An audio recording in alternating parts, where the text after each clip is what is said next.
നമസ്കാരം. പ്രാദേശിക വാർത്തകൾ വായിക്കുന്നത് സോഫിയ ഡാനിയേൽ.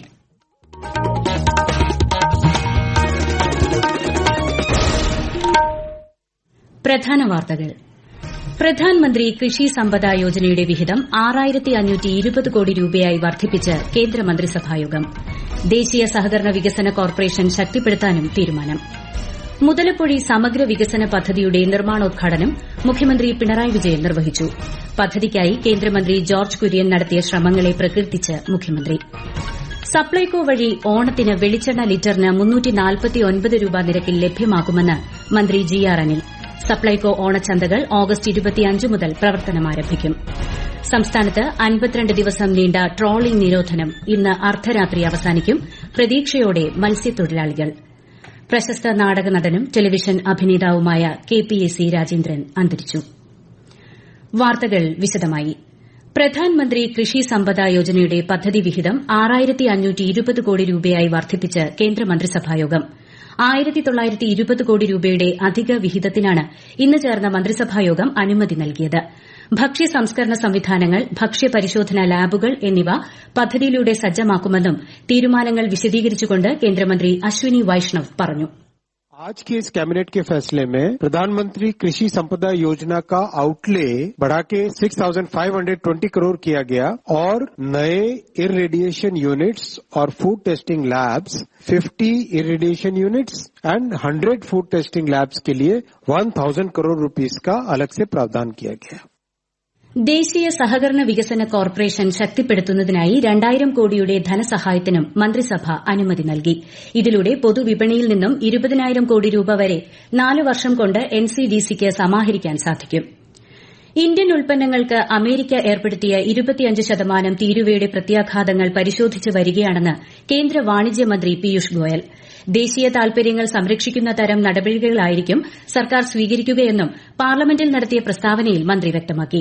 കർഷകരുമായും സംരംഭകരുമായും MSMEകൾ, വ്യവസായ സ്ഥാപനങ്ങൾ എന്നിവയുമായും സർക്കാർ ഇത് സംബന്ധിച്ച് കൂടിയാലോചന നടത്തും. അമേരിക്കയുമായി ഉഭയകക്ഷി വ്യാപാര കരാറിൽ ഏർപ്പെടുന്നതിനുള്ള ചർച്ചകൾ കഴിഞ്ഞ കുറച്ച് മാസങ്ങളായി ഇരു രാജ്യങ്ങൾക്കുമിടയിൽ തുടരുകയാണെന്നും മന്ത്രി പറഞ്ഞു. അതേസമയം ബീഹാർ തീവ്ര വോട്ടർ പട്ടിക പരിഷ്കരണം ഉൾപ്പെടെയുള്ള വിഷയങ്ങളിൽ പാർലമെന്റിൽ ഇന്നും പ്രതിപക്ഷം പ്രതിഷേധമുയർത്തി. ഒന്നിലേറെ തവണ നിർത്തിവച്ച ഇരുസഭകളും ഒടുവിൽ ഇന്നത്തേക്ക് പിരിയുകയായിരുന്നു. തിരുവനന്തപുരം മുതലപ്പൊഴി മത്സ്യബന്ധന തുറമുഖത്തെ സമഗ്ര വികസന പദ്ധതിയുടെ നിർമ്മാണോദ്ഘാടനം മുഖ്യമന്ത്രി പിണറായി വിജയൻ ഓൺലൈനായി നിർവഹിച്ചു. ഫെഡറലിസത്തിന്റെ ഉത്തമ മാതൃകയാണ് ഈ പദ്ധതിയെന്ന് മുഖ്യമന്ത്രി പറഞ്ഞു. മുതലപ്പൊഴി പദ്ധതിക്കായി കേന്ദ്രമന്ത്രി ജോർജ് കുര്യൻ നടത്തിയ ശ്രമങ്ങളെ മുഖ്യമന്ത്രി പ്രകീർത്തിച്ചു. അപകടങ്ങൾ ഉണ്ടാകാതിരിക്കാനുള്ള എല്ലാ പഠനവും നടത്തിയാണ് ഫിഷറീസ് ഹാർബർ നിർമ്മിക്കുന്നതെന്ന് ചടങ്ങിൽ മുഖ്യാതിഥിയായിരുന്ന കേന്ദ്ര ഫിഷറീസ് സഹമന്ത്രി ജോർജ് കുര്യൻ പറഞ്ഞു. കേന്ദ്ര സംസ്ഥാന സർക്കാരുകൾ 177 കോടി രൂപ ചെലവഴിച്ചാണ് മുതലപ്പൊഴി മത്സ്യബന്ധന തുറമുഖം ഗ്രീൻ ആന്റ് ബ്ലൂ പോർട്ട് നിലവാരത്തിലേക്ക് ഉയർത്തുന്നത്. സംസ്ഥാനത്ത് ഇത്തവണ ഓണം പ്രമാണിച്ച് സപ്ലൈകോ വഴി സബ്സിഡി വെളിച്ചെണ്ണ ലിറ്ററിന് 349 രൂപ നിരക്കിലും അര ലിറ്ററിന് 179 രൂപ നിരക്കിലും ലഭ്യമാക്കുമെന്ന് മന്ത്രി ജി ആർ അനിൽ. ഓഗസ്റ്റ് 25 മുതൽ സെപ്റ്റംബർ 4 വരെ സപ്ലൈകോ ഓണച്ചന്തകൾ പ്രവർത്തിക്കുമെന്നും അദ്ദേഹം തിരുവനന്തപുരത്ത് വാർത്താസമ്മേളനത്തിൽ പറഞ്ഞു. 6 ലക്ഷത്തോളം വരുന്ന AAY റേഷൻ കാർഡ് ഉടമകൾക്ക് ഓണക്കിറ്റുകൾ വിതരണം ചെയ്യുമെന്നും മന്ത്രി അറിയിച്ചു. സെപ്റ്റംബർ 4 വരെയുള്ള 10 ദിവസക്കാലം ജില്ലാ കേന്ദ്രങ്ങളിലും നിയോജകമണ്ഡലം ആസ്ഥാനത്തും സപ്ലൈകോയുടെ മുൻകൈയിൽ ഓണച്ചന്തകൾ ആരംഭിക്കും. AAY കാർഡുകാരായിട്ടുള്ള 6 ലക്ഷം കുടുംബങ്ങൾക്ക് ഓണക്കിറ്റ് ഗവൺമെന്റിന്റെ ഓണസമ്മാനമായി നൽകും. സപ്ലൈകോ കടകളിലൂടെ 20 കിലോ പച്ചരിയോ പുഴുക്കലരിയോ 25 രൂപ നിരക്കിൽ ഓണത്തിന് ലഭ്യമാക്കും. സബ്സിഡി വെളിച്ചെണ്ണ 1 ലിറ്ററിന് 349 രൂപ നിരക്കിലും അര ലിറ്ററിന് 179 രൂപ നിരക്കിലും ലഭ്യമാക്കും. ഓണത്തോടനുബന്ധിച്ച് കുടുംബശ്രീ എല്ലാ പഞ്ചായത്തുകളിലും ഓണ വിപണന കേന്ദ്രങ്ങൾ സംഘടിപ്പിക്കുമെന്ന് മന്ത്രി MB രാജേഷ്. കുടുംബശ്രീ മിഷൻ മാധ്യമപ്രവർത്തകർക്കായി സംഘടിപ്പിച്ച ശില്പശാല തിരുവനന്തപുരത്ത് ഉദ്ഘാടനം ചെയ്യുകയായിരുന്നു അദ്ദേഹം. 9 ഇനങ്ങളടങ്ങിയ സമ്മാന പൊതികളും ഓണക്കിറ്റുകളും 799 രൂപ നിരക്കിൽ കുടുംബശ്രീ ലഭ്യമാക്കുമെന്നും അദ്ദേഹം അറിയിച്ചു. സംസ്ഥാനത്ത് 52 ദിവസം നീണ്ട ട്രോളിംഗ് നിരോധനം ഇന്ന് അർദ്ധരാത്രി അവസാനിക്കും. ബോട്ടുകളുടെ അറ്റകുറ്റപ്പണികൾ ഉൾപ്പെടെ പൂർത്തിയാക്കി കടലിൽ പോകാനുള്ള തയ്യാറെടുപ്പിലാണ് മത്സ്യത്തൊഴിലാളികൾ. ബോട്ടുകളിൽ ഇന്ധനം നിറച്ച് ഐസും മത്സ്യബന്ധന ഉപകരണങ്ങളും ആഹാര സാധനങ്ങളും കയറ്റി തുടങ്ങി. കൊല്ലം തേവലക്കരയിലെ 8ാം ക്ലാസ് വിദ്യാർത്ഥി മിഥുൻ സ്കൂൾ പരിസരത്ത് ഷോക്കേറ്റ് മരിച്ച സംഭവത്തിൽ കെഎസ്ഇബി തേവലക്കര സെക്ഷനിലെ ഓവർസിയറായ ബിജു എസിനെ സസ്പെൻഡ് ചെയ്തു. കെഎസ്ഇബി ഓവർസിയർമാരെ പ്രതിപട്ടികയിൽ ഉൾപ്പെടുത്തി പോലീസ് കേസെടുത്തതിന് പിന്നാലെയാണ് വകുപ്പ് തല നടപടി. സംഭവത്തിൽ കെഎസ്ഇബി അന്വേഷണം തുടരുമെന്നും അനാസ്ഥയിൽ ഉത്തരവാദികളായ എല്ലാവർക്കുമെതിരെ നടപടിയുണ്ടാകുമെന്നും മിഥുന്റെ വീട് സന്ദർശിച്ച ശേഷം വൈദ്യുതി മന്ത്രി കെ കൃഷ്ണൻകുട്ടി പറഞ്ഞു. കെഎസ്ഇബിയുടെ ധനസഹായം 5 ലക്ഷം രൂപയുടെ ചെക്ക് മന്ത്രി കുടുംബത്തിന് കൈമാറി. ഈ വാർത്തകൾ ആകാശവാണിയിൽ നിന്ന്.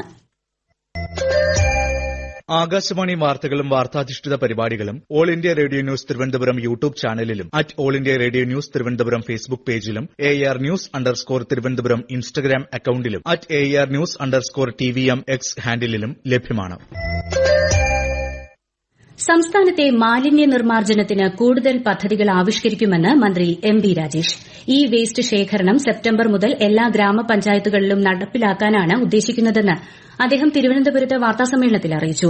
ബിവറേജസ് കോർപ്പറേഷൻ ഔട്ട്ലെറ്റുകൾ വഴി മദ്യം വിൽക്കുന്ന പ്ലാസ്റ്റിക്, ഗ്ലാസ് കുപ്പികൾക്ക് ഡെപ്പോസിറ്റ് തുക ചുമത്തിയ ശേഷം കുപ്പികൾ തിരികെ നൽകുമ്പോൾ തുക മടക്കി നൽകുന്ന പുതിയ സംവിധാനം ആവിഷ്കരിക്കും. ക്ലീൻ കേരള കമ്പനിയുമായി ചേർന്ന് സെപ്റ്റംബറിൽ തിരുവനന്തപുരത്തും കണ്ണൂരും പദ്ധതി പരീക്ഷണാടിസ്ഥാനത്തിൽ നടപ്പാക്കുമെന്നും മന്ത്രി അറിയിച്ചു. സംസ്ഥാനത്തെ 14 ജില്ലാ പഞ്ചായത്തുകളിലെ കരട് വാർഡ് വിഭജന നിർദ്ദേശങ്ങൾ സംബന്ധിച്ച പരാതികളിന്മേൽ ഡീലിമിറ്റേഷൻ കമ്മീഷൻ ഹിയറിംഗ് പൂർത്തിയായി. പരാതി സമർപ്പിച്ചിട്ടുള്ളവരിൽ ഹാജരായ മുഴുവൻ പേരെയും കമ്മീഷൻ നേരിട്ട് കേട്ടു. ഇതോടെ വാർഡ് വിഭജനത്തിന്റെ പ്രക്രിയകൾ അന്തിമഘട്ടത്തിലേക്ക് കടന്നിരിക്കുകയാണ്. കേരള ഫിലിം പോളിസി കോൺക്ലേവിന് മറ്റന്നാൾ തിരുവനന്തപുരത്ത് തുടക്കമാകും. സംസ്ഥാനത്ത് പുതിയ സിനിമാ നയം രൂപീകരിക്കാൻ ലക്ഷ്യമിട്ടുള്ള 2 ദിവസത്തെ കോൺക്ലേവ് മുഖ്യമന്ത്രി പിണറായി വിജയൻ ഉദ്ഘാടനം ചെയ്യും. കൂടുതൽ വിവരങ്ങളുമായി ആകാശവാണി തിരുവനന്തപുരം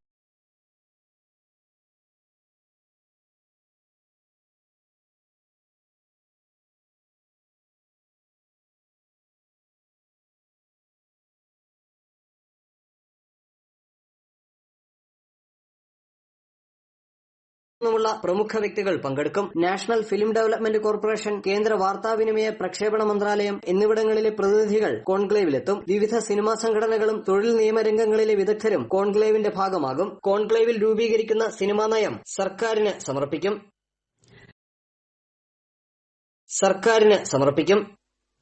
ഛത്തീസ്ഗഡിൽ അറസ്റ്റിലായ മലയാളി കന്യാസ്ത്രീകളുടെ മോചനം സംബന്ധിച്ച് കേരളത്തിൽ നിന്നുള്ള എംപിമാർ കേന്ദ്ര ആഭ്യന്തരമന്ത്രി അമിത്ഷായുമായി ഇന്ന് ന്യൂഡൽഹിയിൽ കൂടിക്കാഴ്ച നടത്തി. കന്യാസ്ത്രീകളുടെ മോചനത്തിനാവശ്യമായ എല്ലാ സഹായവും നൽകുമെന്ന് കേന്ദ്രമന്ത്രി ഉറപ്പ് നൽകിയതായി NK പ്രേമചന്ദ്രൻ MP മാധ്യമങ്ങളോട് പറഞ്ഞു. അതേസമയം കന്യാസ്ത്രീകളെ അടിയന്തരമായി മോചിപ്പിക്കണമെന്നാവശ്യപ്പെട്ട് നാളെ സംസ്ഥാന വ്യാപകമായി പ്രതിഷേധ പ്രകടനം സംഘടിപ്പിക്കുമെന്ന് കോൺഗ്രസ് സംസ്ഥാന നേതൃത്വവും വ്യക്തമാക്കി.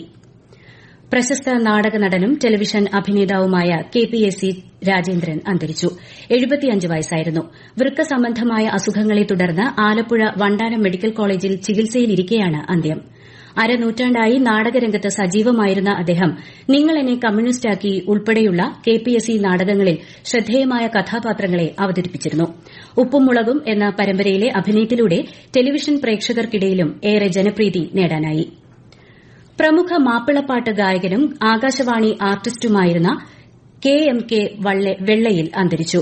വാർദ്ധക്യ സഹജമായ അസുഖങ്ങളെ തുടർന്ന് കോട്ടയ്ക്കലിലായിരുന്നു അന്ത്യം. 40 വർഷങ്ങളിലേറെയായി മാപ്പിളപ്പാട്ട് ആസ്വാദകർക്ക് ചിരപരിചിതനായ അദ്ദേഹത്തിന് കേരളത്തിനകത്തും പുറത്തും ആരാധകർ ഏറെയാണ്. ആലപ്പുഴ എടത്വയിലെ കോഴിമുക്ക് ഗവൺമെന്റ് LP സ്കൂളിന്റെ ഫിറ്റ്നസ് റദ്ദാക്കി. പരിശോധിക്കാതെയാണ് ഫിറ്റ്നസ് സർട്ടിഫിക്കറ്റ് നൽകിയതെന്ന് ചൂണ്ടിക്കാട്ടിയുള്ള ചില രക്ഷിതാക്കളുടെ പ്രതിഷേധത്തെ തുടർന്നാണ് എടത്വ ഗ്രാമപഞ്ചായത്ത് അധികൃതർ സ്ഥലത്തെത്തി ഫിറ്റ്നസ് റദ്ദാക്കിയത്. അരനൂറ്റാണ്ട് പഴക്കമുള്ള ഓടുമേഞ്ഞ കെട്ടിടത്തിന്റെ സീലിംഗ് അടർന്നും ഓടുകൾ പൊട്ടിയകന്ന നിലയിലുമായിരുന്നു. പ്രധാന വാർത്തകൾ വീണ്ടും. പ്രധാൻമന്ത്രി കൃഷി സമ്പദ യോജനയുടെ വിഹിതം 6520 കോടി രൂപയായി വർദ്ധിപ്പിച്ച് കേന്ദ്രമന്ത്രിസഭായോഗം. ദേശീയ സഹകരണ വികസന കോർപ്പറേഷൻ ശക്തിപ്പെടുത്താനും തീരുമാനം. മുതലപ്പൊഴി സമഗ്ര വികസന പദ്ധതിയുടെ നിർമ്മാണോദ്ഘാടനം മുഖ്യമന്ത്രി പിണറായി വിജയൻ നിർവഹിച്ചു. പദ്ധതിക്കായി കേന്ദ്രമന്ത്രി ജോർജ് കുര്യൻ നടത്തിയ ശ്രമങ്ങളെ പ്രകീർത്തിച്ച് മുഖ്യമന്ത്രി. സപ്ലൈകോ വഴി ഓണത്തിന് വെളിച്ചെണ്ണ ലിറ്ററിന് 349 രൂപ നിരക്കിൽ ലഭ്യമാക്കുമെന്ന് മന്ത്രി GR അനിൽ. സപ്ലൈകോ ഓണച്ചന്തകൾ ഓഗസ്റ്റ് 25 മുതൽ പ്രവർത്തനമാരംഭിക്കും. സംസ്ഥാനത്ത് 52 ദിവസം നീണ്ട ട്രോളിംഗ് നിരോധനം ഇന്ന് അർദ്ധരാത്രി അവസാനിക്കും. പ്രതീക്ഷയോടെ മത്സ്യത്തൊഴിലാളികൾ. പ്രശസ്ത നാടക നടനും ടെലിവിഷൻ അഭിനേതാവുമായ KPSC രാജേന്ദ്രൻ അന്തരിച്ചു. പ്രാദേശിക വാർത്തകൾ കഴിഞ്ഞു. അടുത്ത വാർത്താ പ്രക്ഷേപണം രാത്രി 7:25.